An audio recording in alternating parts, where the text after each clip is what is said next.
Hello everyone. सो आज की इस वीडियो में हम डिस्कस करने वाले हैं कि जो प्रोजेक्टाइल मोशन का पाथ होता है वो पैराबोलिक होता है या नहीं होता है। हम यही डिस्कस करेंगे। ये डिस्कस करने से पहले सबसे पहले हम समझते हैं प्रोजेक्टाइल मोशन को। प्रोजेक्टाइल मोशन क्या होता है? प्रोजेक्टाइल मोशन एक ऐसा मोशन है जिसमें कोई भी ऑब्जेक्ट जो होता है वो सिर्फ ग्रेविटी के अलोन में मूव करता है। जैसे हमने क्या किया, एक पत्थर जो है वो हवा में फेंका है। वो पत्थर का जो मोशन होगा, ठीक है, वो क्या होगा, एक प्रोजेक्टाइल मोशन होगा, बिकॉज वो सिर्फ ग्रेविटी के इन्फ्लुएंस में ही मूव कर रहा है। ठीक है, ऐसे मोशन को हम बोलते हैं प्रोजेक्टाइल मोशन। जैसे एग्जाम्पल हो जाएगा a bullet fired from a gun. ठीक है, अगर हम किसी गन से बुलेट को फायर करते हैं तो वो भी किसका एग्जाम्पल हो जाएगा? प्रोजेक्टाइल मोशन का एग्जाम्पल हो जाएगा। और जो प्रोजेक्टाइल पाथ कवर करता है ना, उसको हम बोलते हैं उसकी ट्रेजेक्ट्री। क्या बोलते हैं? ट्रेजेक्ट्री। ठीक है, अब समझते हैं प्रोजेक्टाइल मोशन को थोड़ा डीप में और प्रूव करते हैं कि इसका जो पाथ होता है वो पैराबोलिक होता है। सबसे पहले हमने क्या किया, एक हम यहाँ पे एक इस तरह से ग्राफ ड्रॉ करने वाले हैं। ये इसकी वाई एक्सिस हो जाएगी, ठीक है, ये एक्स एक्सिस हो जाएगी। और सपोज कीजिए यहाँ से हमने क्या किया, एक कोई भी चीज एक थ्रो की है, और जब हमने इसको इस तरह से थ्रो किया है, ये क्या है, एक प्रोजेक्टाइल मोशन है। ये इसकी मैक्सिमम हाइट है, मैक्सिमम हाइट ये हम मान लेते हैं कैपिटल एच। ओके, और ये इसकी मैक्सिमम रेंज है, जितनी दूर ये जाएगा। ये आ गई इसकी मैक्सिमम रेंज। और ये मानते हैं कि सपोज करो कि हमने इसको थीटा एंगल, हॉरिजॉन्टल के साथ थीटा एंगल पे इसको क्या किया है, प्रोजेक्ट किया है इस तरह से। इसकी जो इनिशियल वेलोसिटी है वो v मान लेते हैं, और इसकी जो फाइनल वेलोसिटी, इनिशियल वेलोसिटी को u मान लेते हैं, एंड फाइनल वेलोसिटी को हम मानेंगे v। ठीक है, अब जो ये इनिशियल वेलोसिटी है u, इसको हम इसके कंपोनेंट्स में ब्रेक कर देंगे। ठीक है, सपोज कीजिए यहाँ पे क्या है कि इस तरह से ये वेलोसिटी है u। ठीक है, ये ओरिजिन से पास हो रही है u।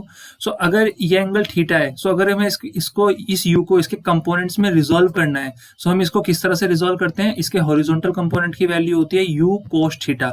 जो एंगल वाला कंपोनेंट होता है वो होता है cos थीटा, और जो दूसरा वाला कंपोनेंट होगा वो हो जाएगा u sin थीटा। ओके, अब सपोज कीजिए कि यहाँ पर इस तरह से था, ये u है, बट एंगल जो है वो ये बन रहा है। ये वाला कंपोनेंट हो जाएगा u cos थीटा, एंड ये वाला हो जाएगा u sin थीटा। ओके, यहाँ पर हम इसको अगर इसी कंपोनेंट्स में ब्रेक करें तो ये वाला कंपोनेंट क्या आ रहा है, u cos थीटा आ जाएगा, एंड ये वाला कंपोनेंट क्या हो जाएगा, u sin theta. u cos theta को हम लिखेंगे ux का मतलब है हॉरिजॉन्टल कंपोनेंट, और u sin थीटा हमारा होगा ui, इसका मतलब है वर्टिकल कंपोनेंट। ठीक है, अब हम इसमें थोड़ा और डिटेल में जाते हैं। डिटेल में जाने के लिए हम इसमें क्या लिखते हैं, यहाँ पर मोशन अलोंग हॉरिजॉन्टल डायरेक्शन। हम इसको दो पार्ट में डिवाइड करके पढ़ने वाले हैं। सबसे पहला पार्ट है मोशन अलोंग हॉरिजॉन्टल डायरेक्शन। ठीक है, अब समझते हैं इसमें हॉरिजॉन्टल डायरेक्शन का क्या मतलब है। देखो, जब ये प्रोजेक्टाइल हवा में होगा तो ये वर्टिकल पाथ भी कवर कर रहा है और हॉरिजॉन्टल पाथ भी कवर कर रहा है। ठीक है, अगर हम इसके मोशन को ध्यान से देखें ये वर्टिकली भी मूव कर रहा है, ये ऊपर की तरफ भी जा रहा है और ये आगे भी बढ़ रहा है। इसका मतलब ये हॉरिजॉन्टल मोशन भी शो कर रहा है और वर्टिकल मोशन भी शो कर रहा है। तो एक एक करके हम दोनों मोशन को पढ़ेंगे और वहीं से प्रूव करेंगे कि इसका जो पाथ होता है वो पैराबोलिक पाथ होता है। सबसे पहले हम बात करते हैं हॉरिजॉन्टल डायरेक्शन की। अब एक चीज जानते हैं कि जब ये प्रोजेक्टाइल हवा में है इस पे एक एक्सेलरेशन लग रहा होगा जिसको हम बोलते हैं एक्सेलरेशन ड्यू टू ग्रेविटी। ठीक है, अब एक चीज है कि ये ऊपर भी जा रहा है और ये ऐसे भी जा रहा है, तो एक्सेलरेशन ड्यू टू ग्रेविटी इस वाले केस में लगेगा, राइट। और इस वाले केस में एक्सेलरेशन कितना हो जाएगा, 0।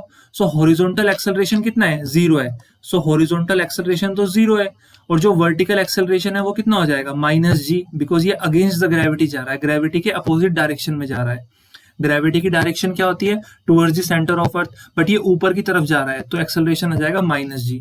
ठीक है, माइनस साइन इंडिकेट कर रहा है कि एक्सेलरेशन जो ड्यू टू ग्रेविटी जो है वो अपोजिट डायरेक्शन में। ओके, अगर हॉरिजॉन्टल एक्सेलरेशन 0 है, इट मींस जो हॉरिजॉन्टल वेलोसिटी होगी वो क्या होगी, कांस्टेंट, क्योंकि अगर एक्सेलरेशन 0 है तो वेलोसिटी क्या होती है, कांस्टेंट। अब हम निकालते हैं कि इसने कितना हॉरिजॉन्टल डिस्टेंस ट्रेवल किया है। ठीक है, हम यहाँ पे लिख रहे हैं horizontal distance travelled by a body, horizontal distance travelled by a body, कितना डिस्टेंस ट्रेवल किया है बॉडी ने। फॉर्मूला क्या होता है इक्वेशन ऑफ मोशन से, s बराबर ut plus half a t square. Okay, यहाँ पर अगर हम ध्यान से दें हॉरिजॉन्टल डिस्टेंस कितना इसने मूव किया है, तो हॉरिजॉन्टल डिस्टेंस इसने मूव किया है x, और इसकी जो वेलोसिटी है, हॉरिजॉन्टल वेलोसिटी, वो कितनी है, ux। देन टाइम तो हम t मान के चलेंगे प्लस हाफ। अब एक्सेलरेशन ड्यू टू कितना है, एक्सेलरेशन ड्यू टू ग्रेविटी, ठीक है, कितना है हॉरिजॉन्टल केस में, 0। सो ये टर्म हो जाएगी 0 और ये पूरी टर्म क्या बन जाएगी, 0 बन जाएगी।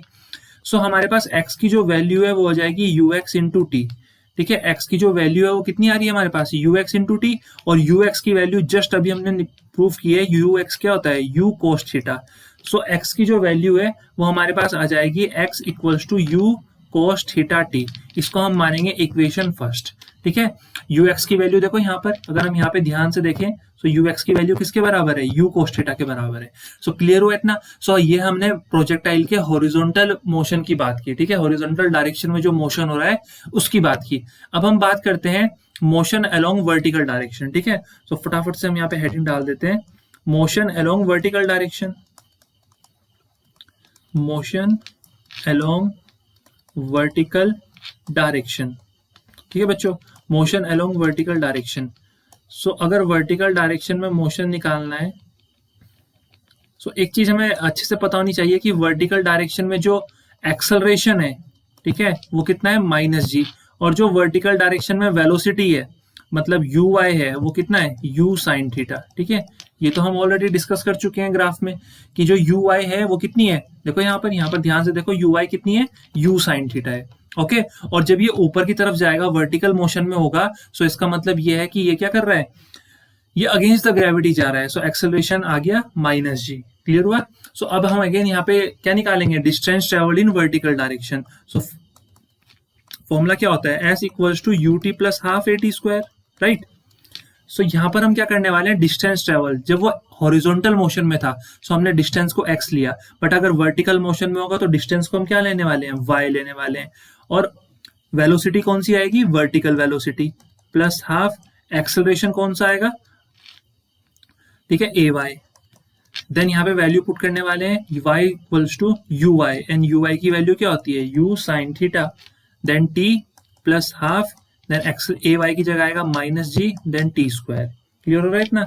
सो ये हमारे पास आ जाएगा u sin theta t minus half g t square, okay.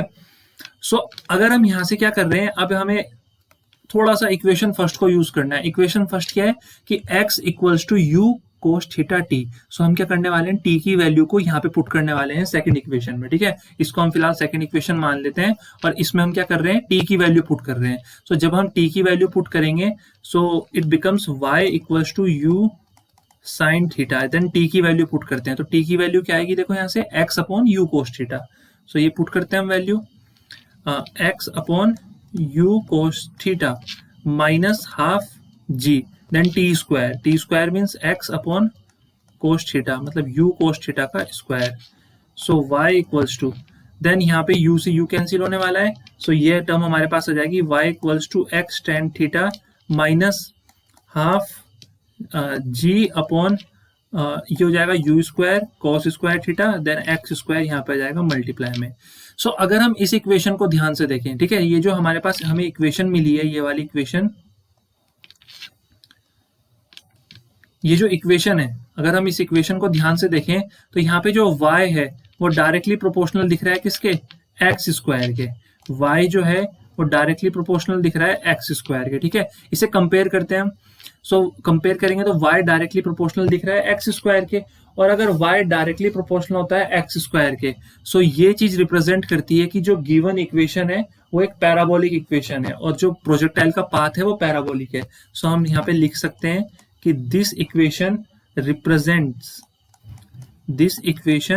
Represents a parabola, okay, represents a parabola, और हम लिख सकते हैं hence the path of projectile is parabolic. So projectile का पाथ क्या होता है, एक पैराबोलिक पाथ होता है, क्लियर हुआ इतना। सो आज की इस वीडियो में हमने जाना कि प्रोजेक्टाइल मोशन क्या होता है और प्रोजेक्टाइल मोशन का जो पाथ होता है, ठीक है, जो ट्रेजेक्टरी होती है वो क्या होती है, एक पैराबोलिक होती है, पैराबोला को रिप्रेजेंट करती है। सो अगर प्रूफ करने के लिए आता है कि प्रोजेक्टाइल के मोशन का जो होता है वो एक पैराबोलिक मोशन होता है, प्रूफ कीजिए, तो इसी तरह से बिल्कुल प्रूफ करना पड़ेगा। सबसे पहले हमें डायग्राम बनाना है, देन डायग्राम बनाने के बाद हमें दोनों मोशन समझाने हैं, ठीक है, motion along horizontal direction and motion along vertical direction. इन दोनों को समझाने के बाद हमारा जो आंसर आएगा वो आ जाएगा कि इक्वेशन बनेगी और उसमें y जो होगा वो डायरेक्टली होगा एक्स स्क्वायर के, और यही चीज रिप्रेजेंट करती है कि ये एक पैराबोला है, ठीक है। इसका जो मोशन है पैराबोलिक प्रोजेक्टाइल मोशन, वो एक पैराबोला को रिप्रेजेंट करता है, ठीक है।